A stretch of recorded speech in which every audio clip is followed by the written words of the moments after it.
All right, well, I figured today I probably ought to finally finally get this thing cleaned up and ready to put away. Didn't get it done yesterday because yesterday it was kind of cold and windy and nasty, and I did get the baler cleaned out yesterday. I just didn't work on this. And I went down to look at some equipment that I'm going to be getting. I don't want to give too much away here. I went down to northwest Indiana. I'm not going to give locations, and looked at some equipment that I'm going to be getting, and I thought it was going to be a fairly straightforward operation. I was hoping we'll do it this coming weekend. It's going to be a project, and it's going to involve the excavator, and I might have to borrow the boss's Bobcat. And so I got an equipment recovery video coming up, but we're probably like 3-4 weeks out on it by the time we get all the logistical stuff figured out. Plus the Mini's down right now. It blew a hydraulic hose up in one of the joysticks, and it's not going to be fun to. It's not even. It's out on a job right now. It's not even here. So, but yesterday we did end up getting rain for 8 hours straight, 8.5 hours straight, somewhere like that. Ended up with didn't even get 2 full tenths out of it. Got like a 1/10 and a half, 1/10 and 3/4. So that was neat. Basically didn't even, I mean, you can, it's dusty again. I don't even know if it was enough to get any beans to sprout. We got chances tomorrow. We'll see if how that turns out. But anyhow, this project, I'm not gonna do too much. I mean, I'm just gonna clean it up and power wash it and get it put away. But the main thing I wanted to show was how I take care of this fertilizer system, the squeeze pump mainly, because when I was putting this thing together, I had a lot of guys complaining about them squeeze pumps, and I have learned a lot about squeeze pumps in the last 2 years between working on this one and the one on my boss's 7000 before I took it off and he wanted to put a piston pump on it, and then that lasted for about 150 acres, and then he pulled the planter in half. So, but I like squeeze pumps. They're super simple once you know what you're doing. I think most of the problems with them actually come from lack of maintenance or lack of pre-storage maintenance, whatever you want to call it. So I'm going to show you what I do. But first thing I got to do is grab the forklift, and I got to go up and get my tote that I store excess fertilizer in, and I have to get the hose off of, or the fill hose off of the nurse tank, because we're going to need that, because these tanks are, well, I guess they're more empty than I thought, but still need to get the fertilizer out of them. So one moment, please. Okay, so obviously the first thing I want to do is get the fertilizer out of the tanks. And luckily, over here at Mom and Dad's, I could cheat a little bit because I got this handy retaining wall here, so I could set the tank below the liquid level on the planter and just let her do this. Oh, the other thing that I just got done a few minutes ago was I just got off the phone with one of our local news stations. We got 2. I figured I'd start with one and talk to him about getting a short news story done about trying to get some guys together from the South Bend plant and doing a story time like we did out there in Charles City. So we'll see if the first one ends up wanting to do a story about it, and if not, I'll try calling the second one. And actually, we got a third one too I could try. So I got 3 options. We'll see how it goes, but hopefully they decide they want to do something and I don't have to keep playing phone tag with different news stations. That would be ideal. So, but we just let this sit here and drain for a minute, and I guess while I'm doing this, I'm going to go up and get the nurse tank because we need some water. I guess while that tank's draining, I can go ahead get my meters cleaned out. Tell you what, 66 does not like pulling a full water wagon whatsoever. 5th gear, and it was on the governor the whole time. Angry little 4-cylinder.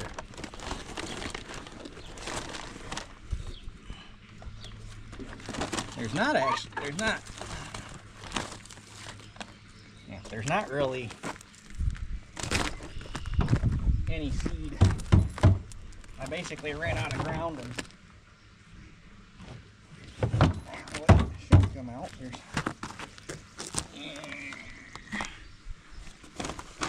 Okay, I might need a poker. It's basically like right to here. It's down into the meter base.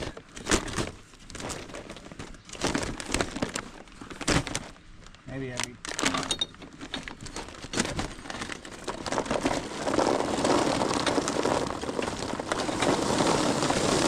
There we go. Had some fines built up in it.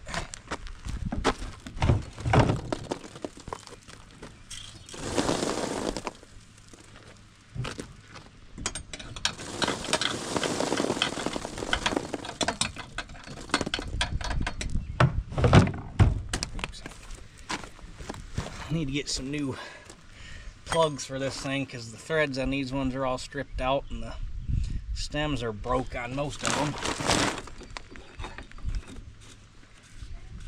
But that's how that part works.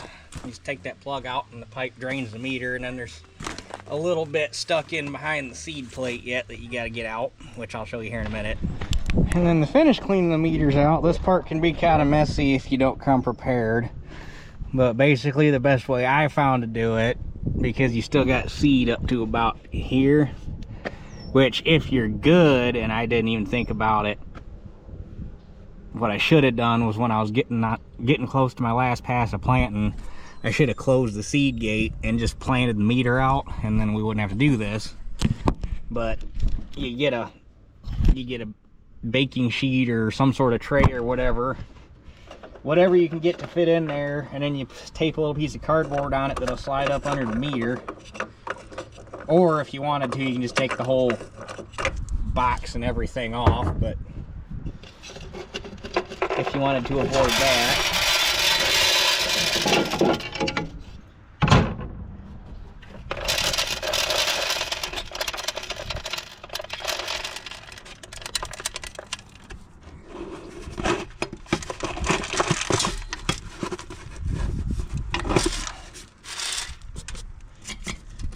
but that catches, I mean, that's really about all the seed that's left in there, so not a super huge amount. But and then I don't put the seed plates back in. I throw them in an insecticide hopper. That way the brushes aren't sitting there with the plate against them. Otherwise, in the spring, when you go to take the brush or go to put the plates in, you got to pull the brushes out and soak them in water so that they stand back up. But this way you don't got to worry about it. They just stay the way they belong. Okay, tanks are empty, meters are cleaned out. So now first thing we do, I'm gonna put a glove on for this part. Back of my hands are all dry, cracked, and fertilizer burns. And it ain't like hydrogen peroxide where the burn says it's working, the burn just burns. So we gotta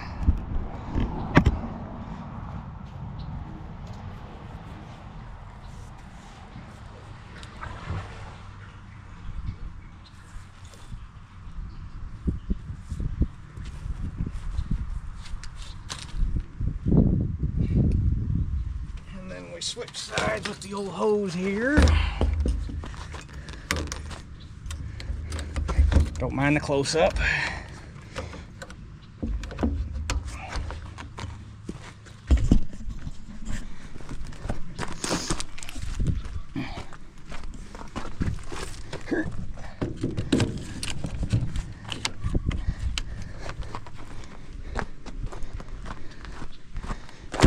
Lid can go back on this because we're done with it.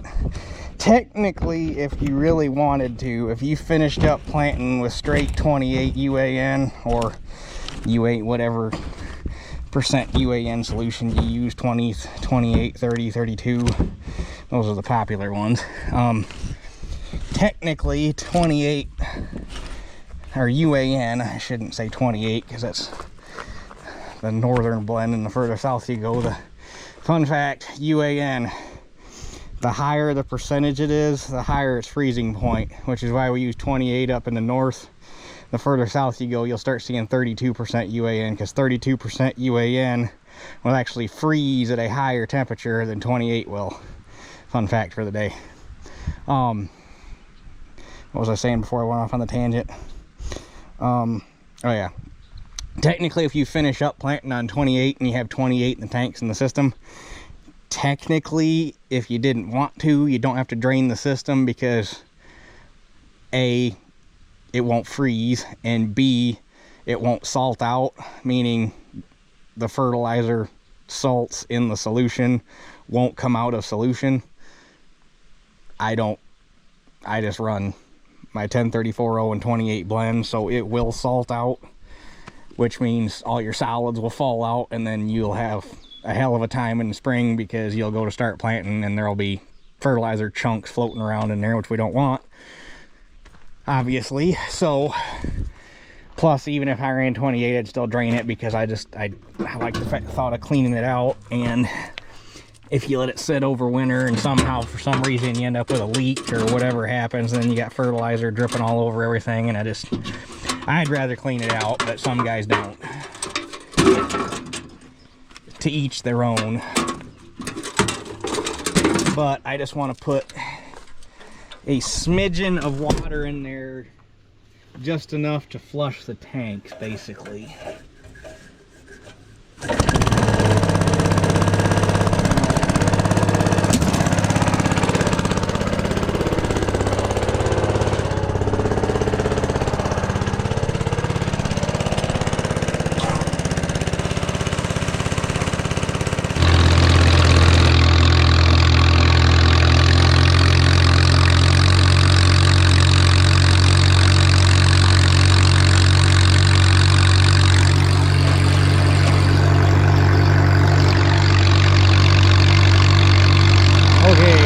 All that's taken care of, we're gonna run down the road here by the wheat field in the driveway down there, and run the pump with a drill and pump that water through and get the tanks emptied out, and then bring it back here, dump antifreeze in it, and run that through the system, which I can do right here in the driveway. The only reason I'm taking it down the road is so, I mean, that fertilizer pretty much is diluted now. There ain't, but I'd still rather do it down there where I don't got to worry about killing any grass. So down the road we go.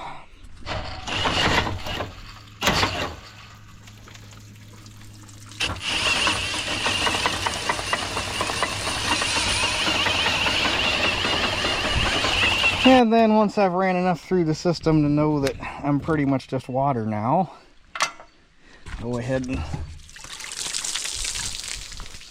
crack the fill hoses loose, or fill valves loose, and just let the rest of the water drain out that way so that it flushes anything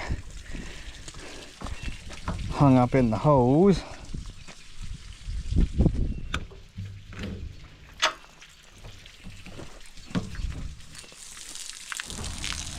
And then, like I say, once all the water's, well, most of the water, you can't get it all, but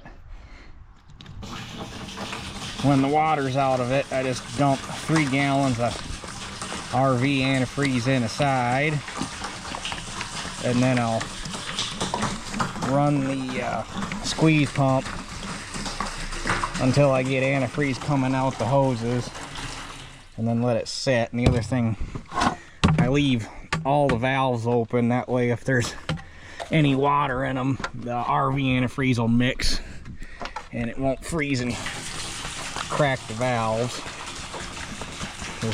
Those things are too expensive for that crap. Alright, I've run antifreeze through it. It's real easy to tell because the visi gauges turn pink, and just make sure you got pink running out all of the, or blue or whatever type of RV antifreeze you end up using. I'm sure you could probably use wintertime windshield washer fluid too, and it would achieve the same effect. But the very last thing I do once it's all said and done is disassemble squeeze pump.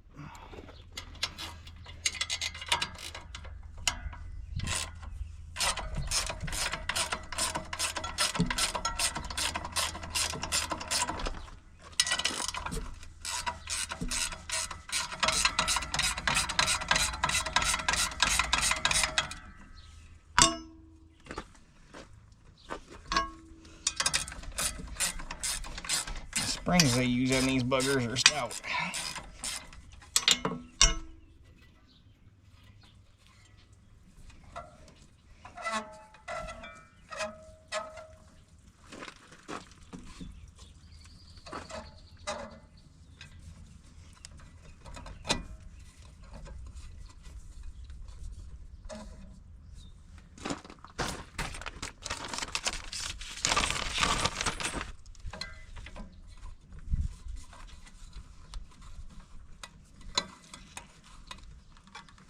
Come on.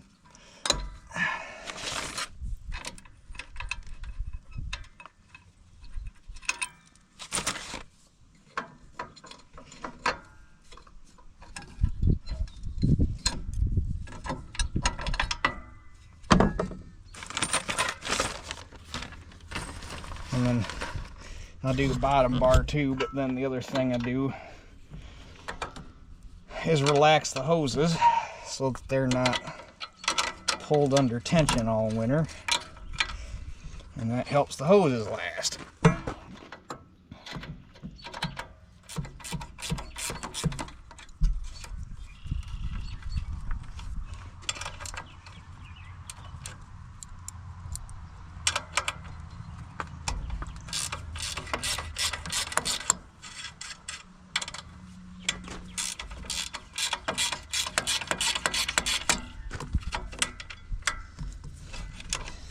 But they won't relax all the way till you get the pressure plates off.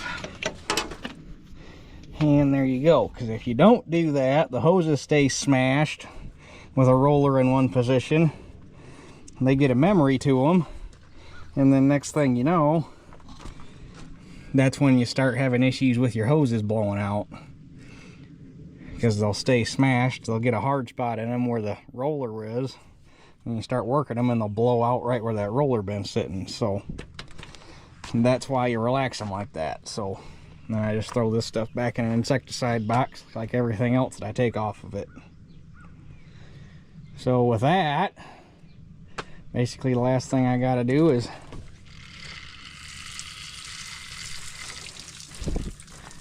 gotta leave that closed, otherwise it'll siphon. But yeah, last thing I gotta do is wash her all up and make her pretty again.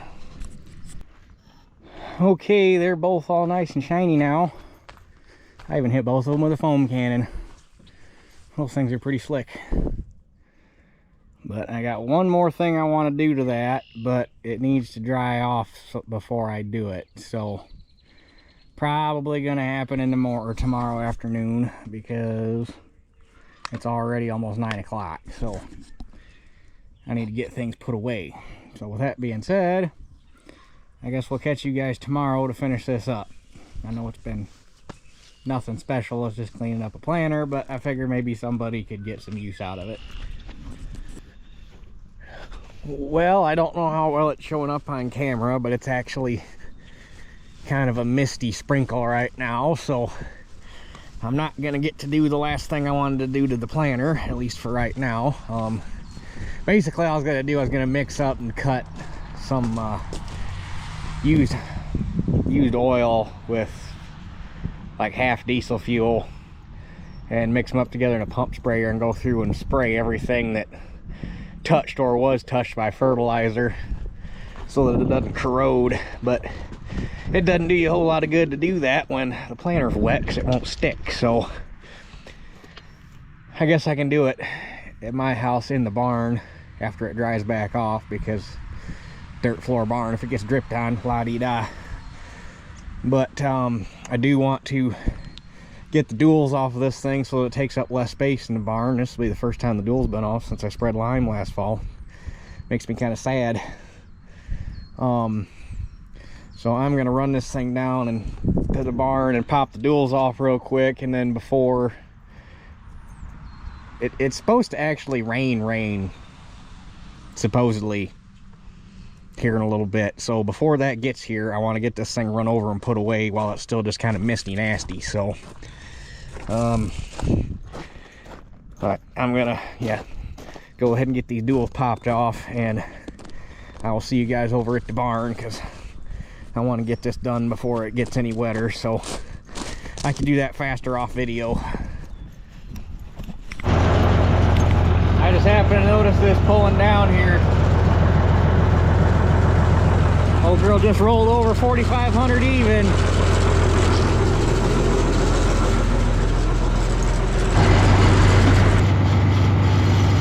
Okay. Damn it. I got bird shit on the hood again. I knew that was going to happen after I left it up here. I had all that cleaned off. But duals are obviously off. I filled it up with fuel so that it's full. It looks like I got about a 25-minute window in the rain. Shouldn't take me that long to get home, so time to roll.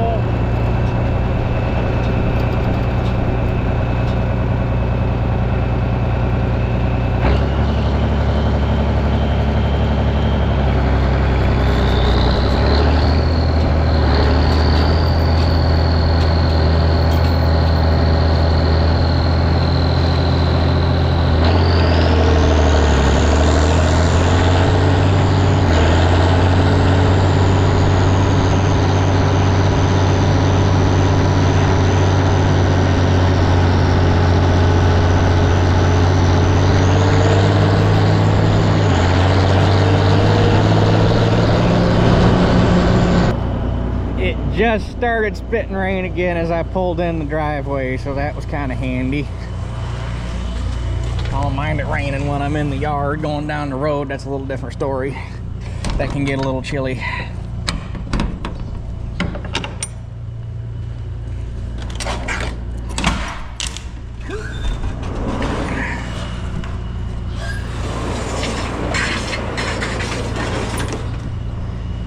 And gotta pull these two out. I even gave the 1600 a bath when I was cleaning the white up.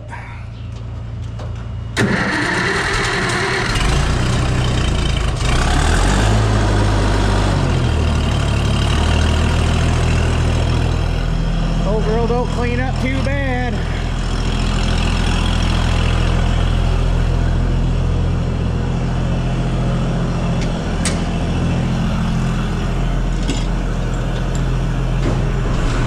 Four-wheel drives can you start standing on the ground without the assistance of a screwdriver?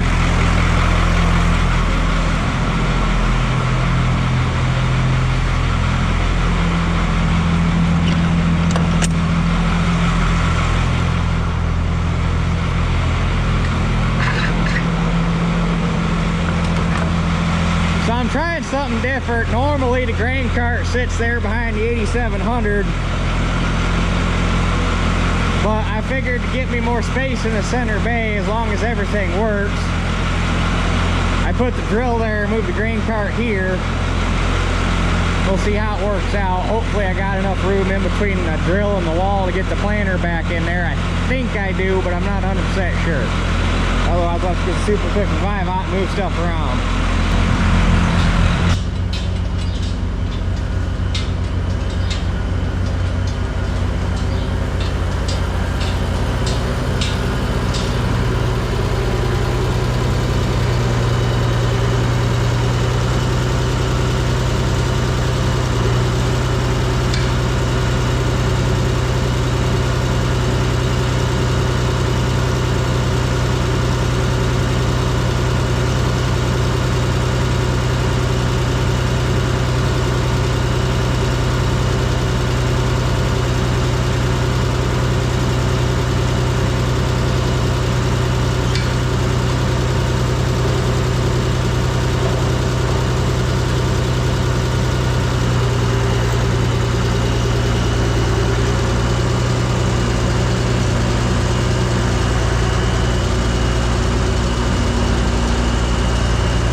absolutely looks like I'm gonna be about 1.5 feet shy of making it the way I got everything here right now.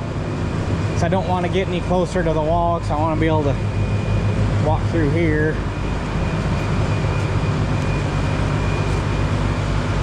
Damn it. So I guess I'll get Super 55 out so we can move the drill.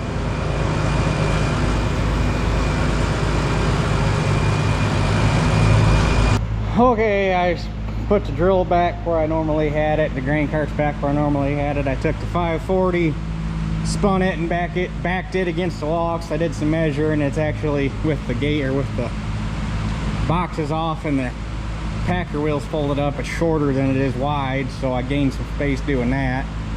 And it'll actually make it easier to get the 7300 in and out, because with the 7300, if I pull forward about 2 foot, that gives me enough room. I can crank it hard and back out the door without a bunch of jimmying. So I just had to make sure I left that room there for me. So let's try this again. Also, I'm going to get rid of that ragweed. I think that's ragweed. Nope, that's not ragweed.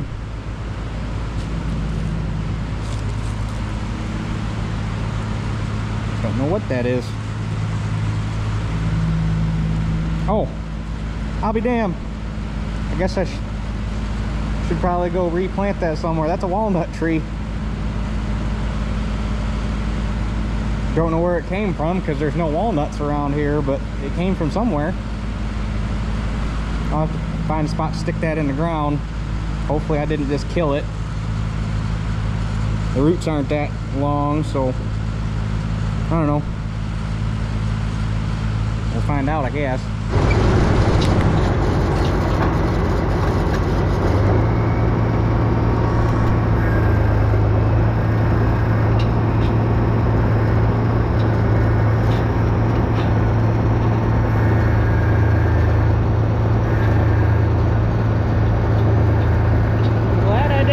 Drive over here in this. It's raining fairly decent.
Ways to go yet.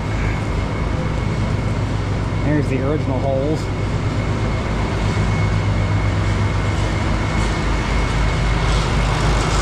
All right, everybody's back under a roof, finally. And I'll even be able to get the tea in and out of here without having to move anything. So, hopefully this rain turns into something. At this point, if anything less than a ½ inch, I mean, don't get me wrong, I'm grateful for what we're getting, but anything less than a ½ inch, we're so dry right now. The sun comes out tomorrow, it's going to be evaporated. So if we don't get at least a ½ inch out of this, 3/4 would be better. 1 inch to 1.5 inches to 2 inches would be great. But we'll see. So anyhow, I guess that's it for this one. We'll catch you guys on the next one.